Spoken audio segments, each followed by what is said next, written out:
अमन सिंह राजपूत की आखिरी उम्मीद भी टूटती हुई नजर आई, क्योंकि उसे राजपूत हाउस में किसी ने नहीं पहचाना। वहां पर भी उसे बेइज्जती का सामना करना पड़ा। क्या साक्षी अब कोई नया फैसला लेगी या फिर उसे यूएसए में वापस ले जाएगी? इस धमाकेदार एपिसोड की अपडेट जानने के लिए सबसे पहले आप सर्व एक्सप्लेन को सब्सक्राइब कर लें, वीडियो को लाइक शेयर कमेंट करें एंड हाइप का बटन जरूर दबा दें। आज के एपिसोड की शुरुआत में हम देखते हैं अंजलि राघव सिंह की बातों का जवाब देती है। वो कहती है कि मैं नहीं मानती कि ये अमन सिंह राजपूत हैं। ये सुनकर अमन और भी टूट जाता है। सादिका कहती है, युवराज और दामाद जी इसे घर से बाहर निकाल दीजिए और ऐसा निकालिए कि दोबारा इस घर में घुस ना पाए। युवराज सिंह तभी बदतमीजियों पर आ जाता है। वो अमन का कॉलर पकड़ता है और बाहर को घसीटता हुआ ले जाता है। साक्षी युवराज सिंह को रोकने की कोशिश करती है, मगर युवराज सिंह उसकी एक नहीं सुनता और उसे वहाँ से हटने के लिए कहता है। युवराज सिंह भजन सिंह को कहता है, आ जाओ, आज इस नाटक कंपनी को इतना मारेंगे कि जिंदगी भर जे नाटक करने की नहीं सोचेगा। वो अमन को मारने लग जाता है। युवराज सिंह अंजलि को कहता है कि इसे यहाँ पर क्यों लेकर आई है। ये राजपूत हाउस है, कोई नाटक कंपनी की जगह नहीं है। हर पल यहाँ पर कोई नया तमाशा करने के लिए आ जाती है। अंजलि के सामने ही उसको इतना मारते हैं, मगर वो कुछ नहीं कहती। युवराज सिंह अमन को कहता है, चल तू बाहर आ जा, तुझे वहाँ पर बताता हूँ। तभी उसके सामने वेद आकर खड़ा हो जाता है और कहता है कि ये एक इंसान है, इन्हें इतना भी मत मारो। युवराज सिंह वेद को कहता है कि सामने से हट जाओ। वेद कहता है, नहीं हटूंगा। युवराज सिंह कहता है कि सामने से हट जाओ, कहीं मेरा हाथ ना उठ जाए, इसके साथ साथ तुम भी पिटोगे। वेद कहता है, अच्छा तो फिर उठाओ हाथ। अगर आज मेरा हाथ उठ गया तो यहाँ पर एक नई महाभारत शुरू हो जाएगी, इसलिए युवराज ठाकुर अपनी हद में रहो। वेद अमन का हाथ पकड़ता है और साक्षी जी को कहता है कि चलिए जहाँ से, यहाँ पर बेवजह मार खाने की कोई जरूरत नहीं है। वेद अंजलि के पास जाता है और दोनों हाथ जोड़ता है।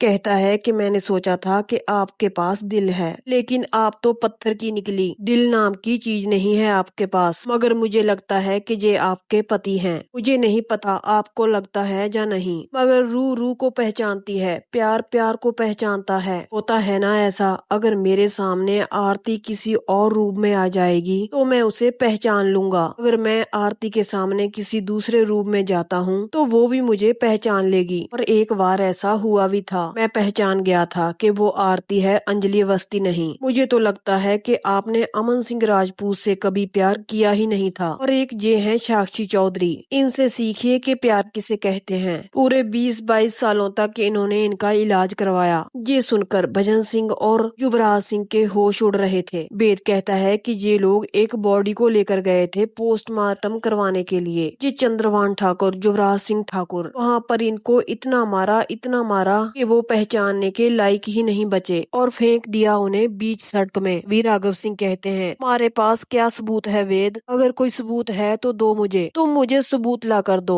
तो मैं खुद अपने दामाद युवराज सिंह को कोर्ट तक सीटते हुए लेकर जाऊंगा। ये सुनकर महक कहती है, पापा मेरा सुहाग। अगर राघव सिंह उसे कहते हैं कि चुप रहो, तुम कुछ नहीं होगा तुम्हारे सुहाग को, वो यही है यही रहेगा। ये सब के सब झूठ बोल रहे हैं। और वेद, तुम तो इस घर के दामाद हो, मेरी पोती के हस्बैंड हो तुम, मुझे तुमसे ये उम्मीद नहीं थी। भी वेद उन्हें कहता है कि मैं झूठ नहीं बोल रहा हूँ, मैं बिल्कुल सच बोल रहा हूँ। वेद अंजलि पर बेहद गुस्सा होता है। वो कहता है कि मैंने नहीं सोचा था कि आप ऐसी निकलेंगी। वो राघव सिंह को भी कहता है कि आप तो उनके बाप हैं, आप अपनी औलाद को नहीं पहचान रहे, शर्म आनी चाहिए आपको। वेद कहता है, चलिए साक्षी जी, इस चौखट पर माथा पटकने की कोई जरूरत नहीं है। साक्षी अमन को कहती है कि चलो, मगर फिर भी उसका मन नहीं मानता। वो अंजलि के पास जाती है और कहती है कि मैं अमन सिंह राजपूत से बेहद प्यार करती हूँ, इतना प्यार करती हूँ कि दिल खाली हो चुका है। मैं तो बस उनका भला करना चाहती हूँ कि वो जिससे प्यार करते हैं उनको मिल जाए। 22 सालों से आप अकेली हैं और मांग में सिंदूर भी नहीं भरा,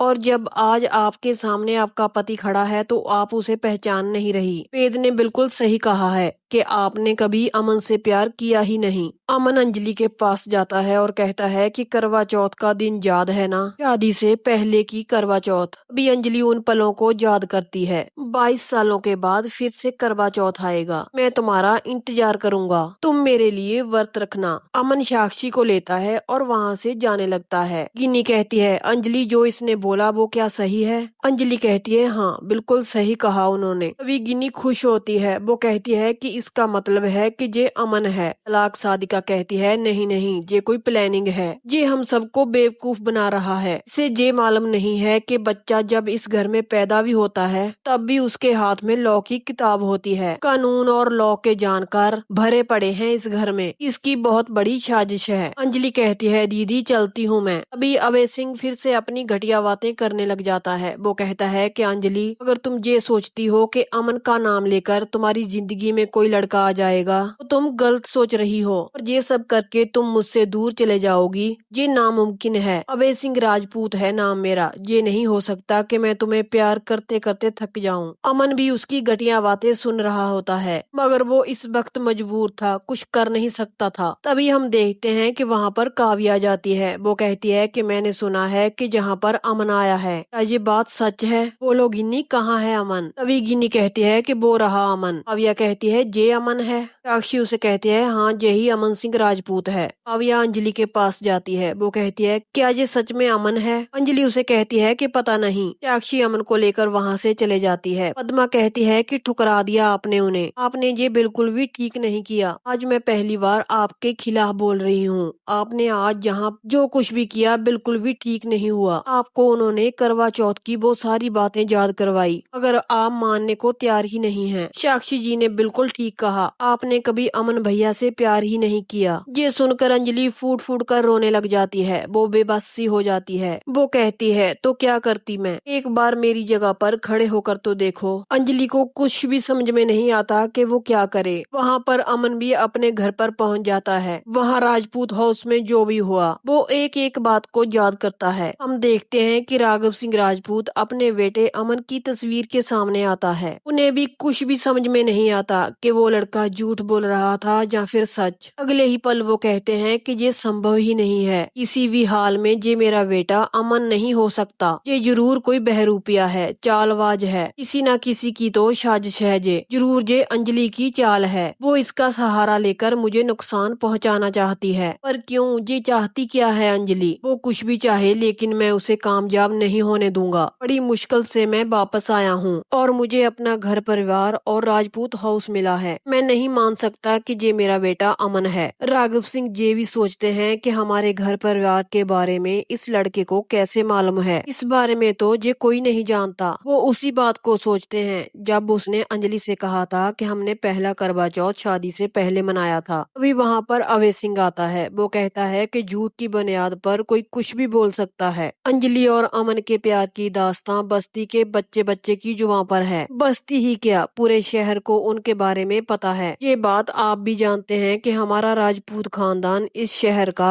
जाना माना घराना हुआ करता था। तो यहीं पर इस एपिसोड का एंड हो जाता है। एपिसोड बेहद ही इंटरेस्टिंग है। देखते हैं अमन सिंह राजपूत कैसे साबित कर पाता है कि वो अमन सिंह राजपूत ही है। आगे के एपिसोड में क्या होने वाला है ये सब जानने के लिए आप हमारे चैनल को सब्सक्राइब जरूर कर लें, ताकि आपको daily advocate Anjali Awasthi serial की अपडेट मिलती रहे। तो कल मिलते हैं एक नए एपिसोड की अपडेट के साथ।